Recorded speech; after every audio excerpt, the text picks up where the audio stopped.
Hello, and welcome to the latest episode of Exponential Potential. Today is a solo episode with me, Claire, and we're diving deep into the topic that is on everybody's list at the minute, even if they don't admit it, and that's around uncertainty. There's a world of constant change right now, whether that be in terms of families, in terms of seasons, in terms of weather events, in terms of politics. We'll leave that to one side.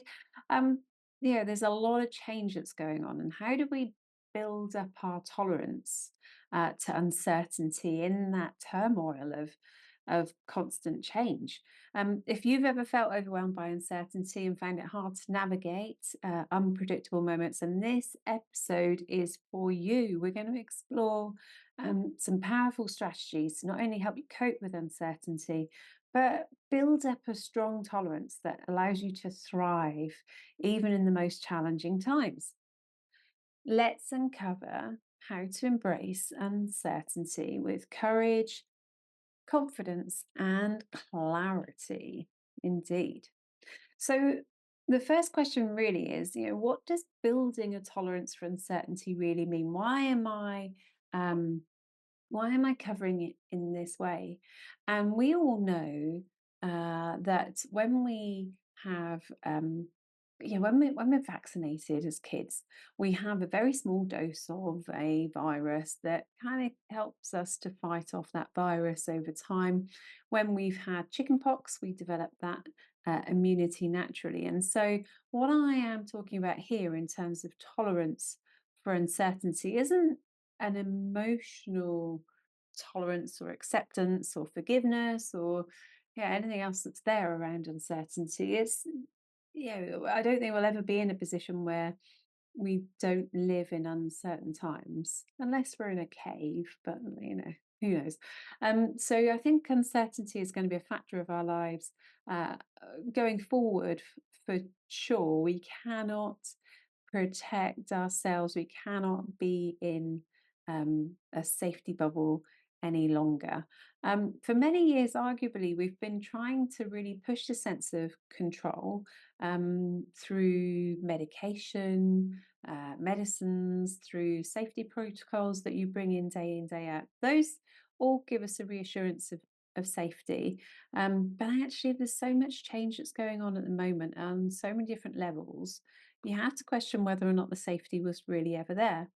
I'm one who embraces uncertainty, but it is a really strong value that many people like to have.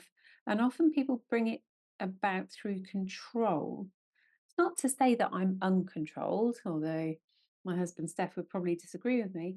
But I like to create some space for uncertainty because for me, that's when green shoots happen. That's when creativity can happen. That's when something I don't expect can happen that can often be better than what I would hope or control for. So for me, it's just how do you invite in uncertainty and how do you condition your body and your emotions to handle those? Um, handle those that we're able to take on more and more uncertainty as it comes. Yeah, I've hinted as to why uncertainty triggers stress and anxiety. For many people, certainty is an important life value, it's an important life goal. That sense of control, that sense of boundaries, creates a sense of safety. That's why we often create routine and familiar. We understand the world that's going on around us as long as it follows the rules and the patterns that we do observe. We've brought about laws, for example, because it's important for us to all understand the rules of engagement and how we all work together, and to understand that you'll be safe. Now, I'm not saying that uncertainty necessarily brings a lack of physical safety or emotional safety, but it does threaten those, and I think this is why it kind of triggers us the most. And for many people, they'll be dealing with anger, stress, anxiety a lot of the time right now. And quite understandably, there's a whole mess that's going on in this world. But actually, it's also a massive growth period for us, which is probably another reason why I enjoy uncertainty a lot because it's a marker that I'm going to grow in this next phase. So that all still feels quite abstract as to why we feel stress and anxiety when we consider uncertainty. And I want to really ground that in terms of the daily practices that I do that help condition me and help me to build up my tolerance for uncertainty. Um, so one of the things that I do every single day, and Jen and I talk about it often, is around grounding and gratitude. Now, those are non-negotiables for me every single day. I will, as I lie in bed resisting the urge to get up out of bed, I will consider the three things the day before that I am grateful for, and I will feel that gratitude within my body. I will then go downstairs and I will let Enzo out of the house, but I'll often follow him with a glass of water and I will give thanks for the gifts. I will express my gratitude out loud and offer the water back to the universe. That's probably going to sound really spiritual and woo-woo for people, but for me, it works. Um, but I will also feel the earth beneath my feet. I then go into physical exercise in terms of stretches that I've been playing with from Human Garage. They're akin to yoga, but really effective in terms of me understanding and feeling like I'm in my body. Now, these elements are really important for me in terms of starting my day because they're a reminder that no matter what comes in the day ahead, I still have my body, I still have my home, I'm still a part of a universe, and I can always come back to that moment of peace. I can kind of summon it again during the day. Gratitude is especially important because it helps me to tilt the balance, irrespective of what I read when I doom scroll. I'm not perfect. Uh, you know, the sense of gratitude really helps to put up a. It helps to obliterate. That's probably the word. Helps to obliterate any sense of anger or misjudgment because there's a lot going on. There's a lot to be positive about. There's a lot to be grateful for. It's easy to lose sight of it when you are anxious and when you're scrolling elsewhere. So for me, kind of the first two non-negotiables every day are around gratitude and around grounding. And I think anybody can introduce that into their daily routine. And also, it's hugely backed by science from psychology and neuroscience about the impact that both of those practices have. Now, what else do I do? Well, I've already mentioned doom scrolling, and there has there's been an unfolding kind of car crash between the lines in the news. But actually, I've noticed that in my day-to-day life over the last couple of weeks, I've been captivated by social media, by the news apps, and by how people are commentating, and by WhatsApp, and it literally is I just go, "Oh, I'll just have a look." But actually that, "Oh, I'll just have a look," goes to 10 minutes or 15 minutes and I've lost my flow. Um, I would encourage you to give up all news apps. That makes a big difference in terms of my overall mood when I do actually adhere to it. But I know that sometimes it's not that easy. So why not set aside a time? As a really good hack that I learned least recently, which was in 10 minutes. So if you feel the urge to check your phone while you're working, or you're a little bit bored, or how it goes, um, just give yourself permission, but in 10 minutes time, and then see whether or not it's still important to you. It kind of stops that impulse and you return back to your work, to your flow, but actually you've kind of acknowledged the desire that you've got um, to be distracted. Uncertainty does bring a lot of distraction through the day at a low level, and you don't really understand why it brings it through.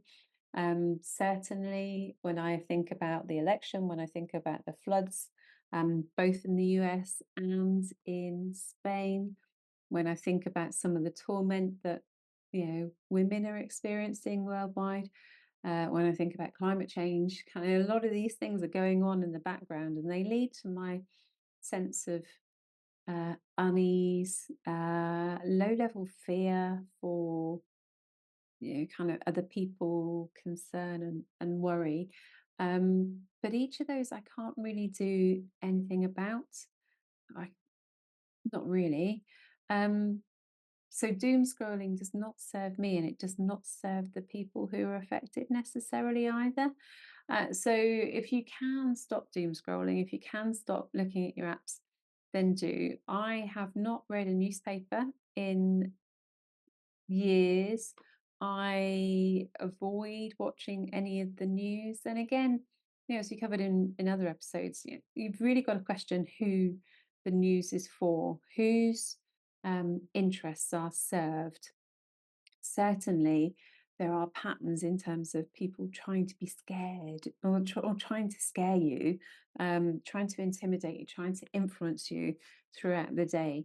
Um, and actually, it kind of suits them more often than it suits you. It's not often dressed up in that way for sure.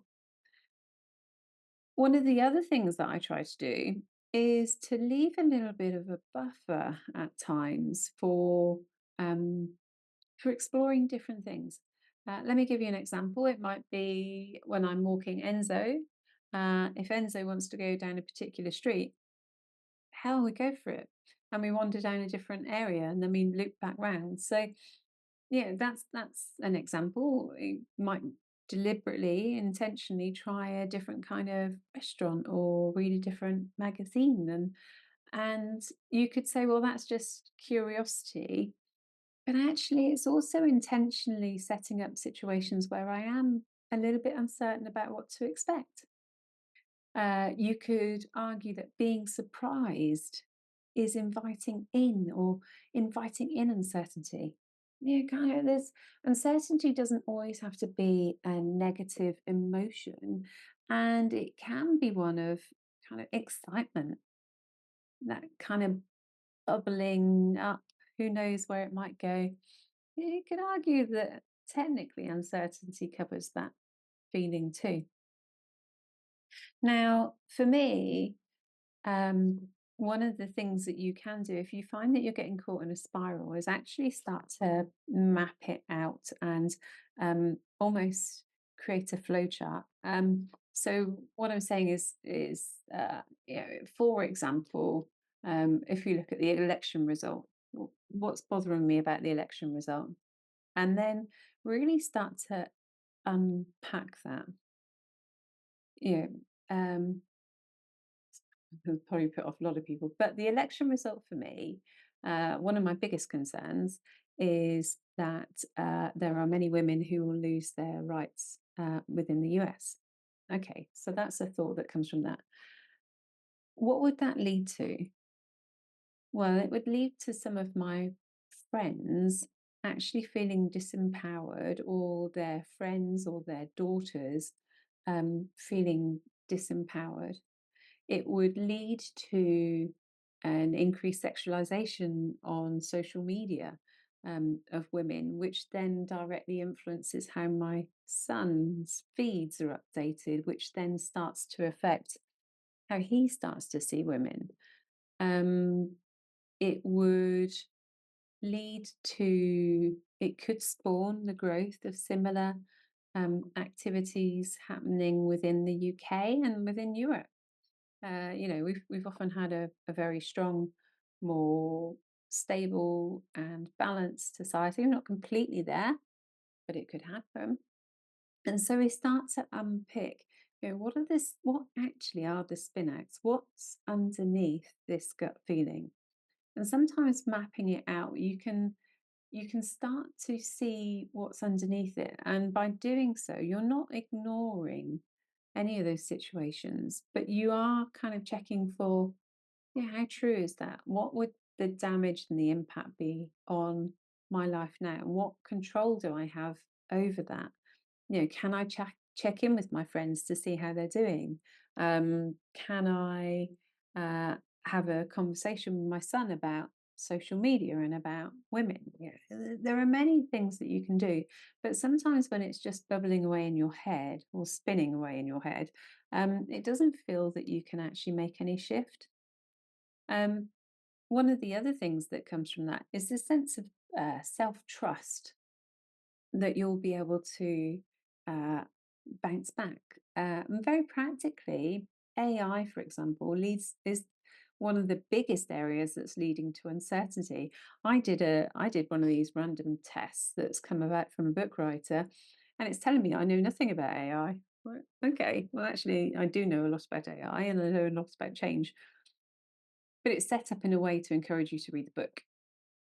Anyway, AI is affecting a lot of people and their job prospects at the moment, and arguably, with changes in the UK and increasing costs of labour, as it were, um, many of us are going to face a reduction in hours or potential restructuring of organisations, and it does make you think, well, actually, what does that mean for me? And that's a good exercise to go through because what does it mean for me? If you again start journaling that prompt, so you can start to see uh, what what would I do? What would happen in that situation? Do I have the skills? Do I have the knowledge? Would I be able to be okay? And when your physical needs and safety and security are threatened, directly or indirectly, it kind of gets through that armor. And so opening that up, exploring that, and exploring what tools you have and augmenting those tools and skills and knowledge to make sure that you're prepared is really valid. In terms of uncertainty, I remember growing up in the 70s and there would be blackouts, rolling blackouts in terms of energy. So what do? You make sure you've got a torch, a battery torch, or you've got candles. It's around being prepared. And a lot of uncertainty can be resolved quite quickly through active risk assessment and being prepared, even if it's just emotionally or mentally prepared to say, "Oh, in the event of that happening, I would do this and that would happen." We talked last month, for example, around non-financial assets, and I talked about kind of all those different areas that you can boost your abundance and wealth. Well, Mm, that episode is just as important in uncertain times because it gives you the kick up the bum to just double check in that your network is up to date. Just double check in that your skills are up to date. Again, kind of whether you're preparing for riches or whether you're preparing to bounce back, it's a great episode. So let's bounce back to there. And in terms of that aspect of self trust, I think what I'm going to do is I'm going to prepare in the link below, perhaps a link to some questions you can ask with when you're journaling to start to unpack that. So really, that helps in terms of actively shifting your mindset. Um, but other mindsets that are really helpful is um, to treat uncertainty like a gift, like a chance to explore, like a chance to grow, a chance to learn a lesson and to watch. What that's doing is it encourages you to have a certain level of detachment from what's going on. This is without a doubt a really exciting time to be alive. And if Jen were here, she'd be saying, we have all signed up to be on the earth right now to be a part of these changes. Positively or negatively, we are on the roller coaster of life and we have chosen to be here from her worldview. But there's something really valuable, and there's something really valuable in remembering that there's something really valuable in saying, yeah, at times I do want to be the actress who's in the film in the screen. At other times, I like to be the person who's sat on the nice warm settee watching the actress on the settee. It's a game that I play with many of my clients really is to encourage them to see life as a film plot or as a computer game with many different levels, and it encourages that emotional distancing. So if you want to experience the fear and the dread, you can, of course you can. If you want to watch and have a small element of that fear and dread and still have a lot of fun, then do. You still get to have the experience, maybe a little bit more minimized. So there's definitely something around removing yourself slightly from the situation and observing what's going on. We've talked in the past about how when you step back, you can see other other avenues, other solutions. They start to unfold, and certainly from a business perspective, kind of with regular strategy planning sessions, you can start to see what different strategic options you have in front of you, and it always makes me feel more optimistic and more resourceful in terms of those next steps. So, what do routines or how do routines and structures support tolerance? Now, I'm going to bring a business analogy in, and that's going to be quite conscious. We've talked a lot in these podcasts about purpose and values and your personal vision, and that can be quite heavy. But for today, I'm going to cover like a small business vision, and bring across some of my leadership experience directly. So, one of the things I've been really conscious of doing when I'm in a leadership role is understanding the vision, mission, strategy of the organization and for the team. Where are we going? What does it look like? What does it look like over the next year, 2 years, 3 years? And consciously trying to weave that through whenever I can. So it might be in team meetings or like one-on-one appraisals or in conversations. I'm trying to link back all of the time. I'm trying to ground the day-to-day in a direction that's happening, that is kind of running its course, it, in line with the organization strategy. That has meant that uh, at times I have been able to make some really massive changes to team structure and team approaches and working practices because I've got the permission of that grounding. Bring that back to the personal experience. If we looked at, for example, one of my big goals is around spending time with Tyler. There are different ways that I can do that. One is around making the most of the time that I have with him and being completely present during that time. It could be planning a multitude of activities that we do together. It could be spending extended time together as well and having good conversations with him. If you start to think about it, it opens up many different angles. Now, I can't control how much time my 13-year-old son actually wants to spend with me and what he wants to do. Can't control it. Anybody who's got a child, especially teenager, knows that no matter what, yeah, it's not 100% controllable at all, and it shouldn't be either. And so if I think about what I actually want to achieve, what the goal is of that time, to understand his hopes and dreams, to be able to check in with him on how he's doing, so that I know that he's okay and I can relax a bit more. To understand his tastes and his biases as they're emerging, so that I feel confident that he'll make the right decisions. It kind of doesn't matter whether we're doing that on a 2-week vacation somewhere or if we're doing that in the car on the way back from football practice, or if we're doing that at breakfast time. Just these offhand remarks. So very often, um, we've got a goal that we haven't been able to describe and why it's important.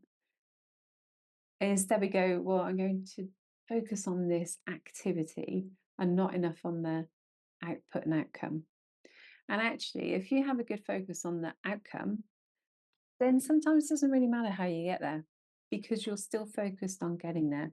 So routines and structures for me might be around more intentionality about where I'm going and what's important, and then more freedom given up to how that will be achieved as opposed to the controls.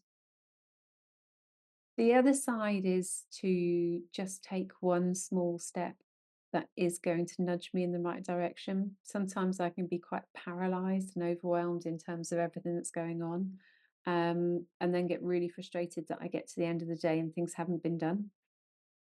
It does happen. There's a lot that gets done. There's a lot of other stuff that shouldn't get done that gets done.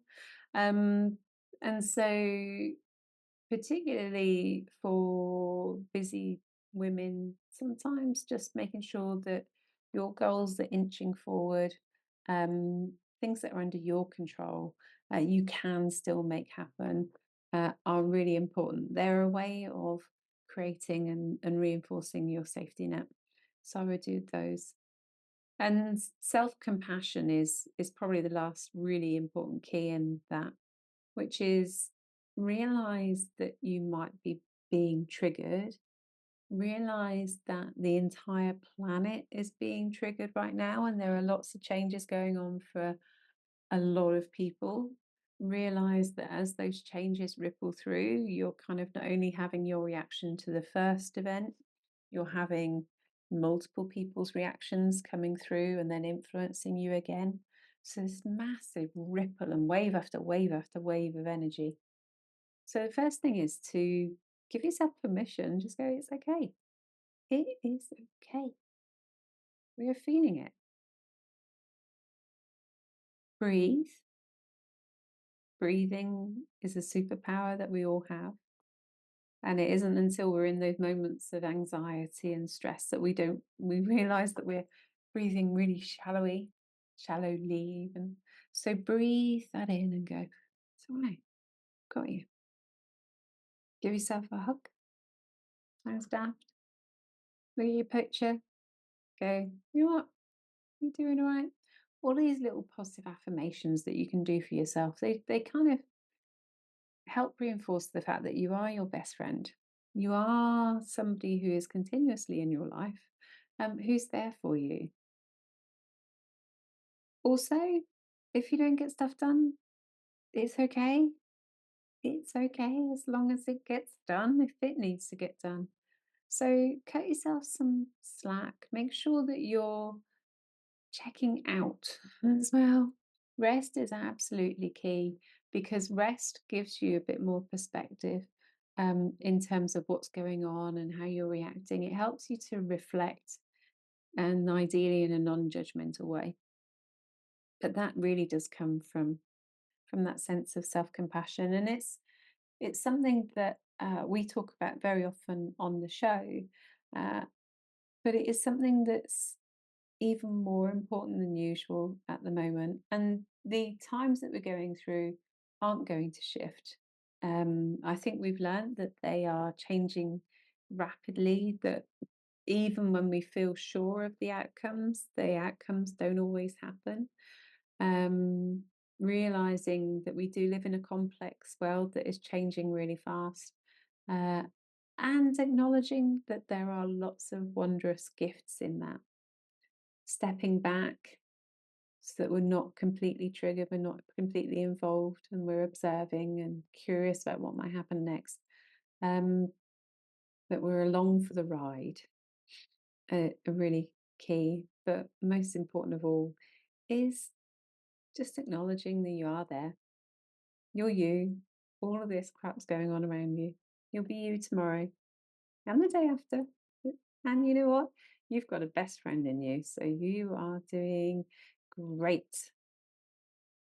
So there's my practical tips on building up tolerance to uncertainty. I really hope that there's some value in that for you guys, whichever element triggers you or yeah, inspires you. Just let me know in the comments. Jen and I are here alongside you every single step of the way, and it's the whole reason why we set up the podcast over 2 years ago, is to help women like you feel that you can and know that you can, because we believe you. We got you.